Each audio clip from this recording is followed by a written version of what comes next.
Hey everyone, this is Kirk here again at OptionAlpha.com. I just wanted to go over all of the closing, opening, and adjusting trades that we had here today for July 14th to kick off the week for expiration week. Now, as we head closer in towards expiration on Thursday and Friday here, just remember to review all of your positions and roll off any trades that you have for July that you either don't want to roll into August or that don't make sense to roll into August. Make sure you get all those things closed out so that you have no surprises as we get in towards expiration week. And also, as a note, we're going to start heavy getting into earnings season this week. There's a lot of companies, a lot of financials are reporting earnings tonight and tomorrow before the open. So again, just make sure that you understand everything that's going on with your positions. If you have a stock that has earnings, make sure you know when it is so that you can be prepared to make an adjustment if that needs to be the case. Now today we had one of each, so we closed out one trade, opened one trade, and had an adjustment to our CMG Chipotle trade. Not really an adjustment, but a closeout, but we'll cover that at the end of the video.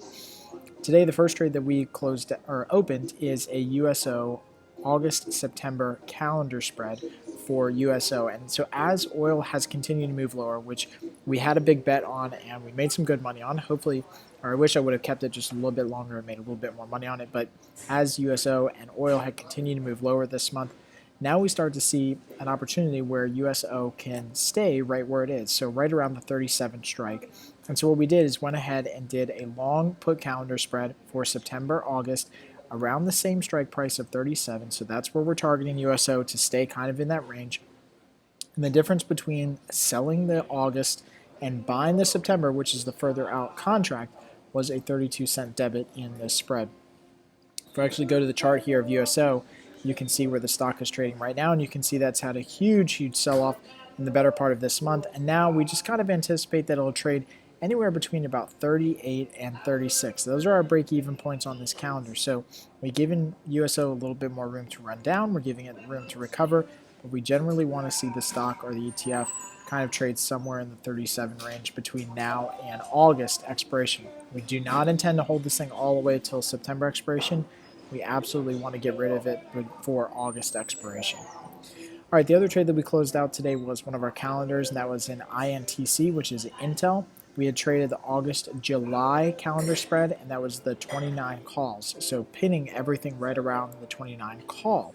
Now, INTC has traded much higher than that, but we actually were able to close out the spread for a 3-cent credit or about a $6 loss. So pretty much a scratch on the trade. It was a very small loss and really had intended to see INTC move higher, but not as high as it did. You can see that the stock had a huge move up kind of in the middle of June and continued to move higher after that. That usually doesn't happen where the stock just makes a huge gap and doesn't retrace any of that move. We typically see a gap and then the stock will come back down and retrace that move before moving higher, but we just didn't see that with Intel, and that's okay. The stock moved almost $1.50 outside of where we thought it was going to be, and we ended up with a scratch trade. So that was all really because of implied volatility rallying higher, which really helped that position, and the fact that we had a long call for June or for July continuing to work in our favor. So that was the trade that we closed out today. It was a scratch trade on our books. Now the last trade I want to talk about is CMG. Now what we did today is we closed out of one portion of our overall trade in CMG. So for those of you who have been with us since the beginning, we had a broken wing butterfly in CMG, which was the 540, 555, 575 call. And so that broken wing butterfly we now have closed out of. That means we still have the remaining hedge, which is our put spread below the market. And the reason that we kept that is because in all likelihood that should expire worthless, so we gain an extra $40 or $50 out of that hedge just closing out. So we'll recap the total profit and loss for CMG once we let that one expire this week. It will be a loss, but we were able to salvage some great credit from this thing by adding that hedge and save some money on this trade, even though it went completely against us. CMG has been a non-stop roller coaster straight up for the market, so it went completely against us, but I'm glad that we were able to save a little bit of money in this trade, at least reduce our loss by making that hedge. So today we did close out of the broken wing butterfly spread that we had, and that was the 540, 555, 575, and we bought that back for a 481 debit. So that's what we did on that one. Again, you can go to the chart of CMG and see how high the stock has traded. It's just been pretty much non-stop higher since the beginning of June. And at some point, this thing's going to turn over. Maybe it might be earnings that becomes a catalyst.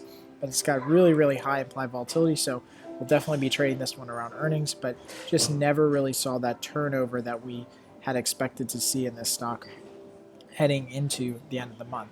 Now, if we actually go to the Analyze tab here of CMG, you guys can see exactly where our current spread is left over. So what we have left over is just this 570, 555 debit or credit put spread on the downside, and you can see CMG is trading right now at 604, and our first area of risk is really all the way down here at 570. So a massive drop would need to happen in the next 3 days for this thing to start to lose money. So that's why we decided to just go ahead and keep this one on, save some credit that's in there, some premium that's left over in the spread that can decay and help reduce our loss even more. As always, hope you guys really enjoy these videos. If you have any comments or questions about the trades we made tonight, please go ahead and add them right below in the comment box. I'll get back to all of those tonight or tomorrow before the open, and happy trading.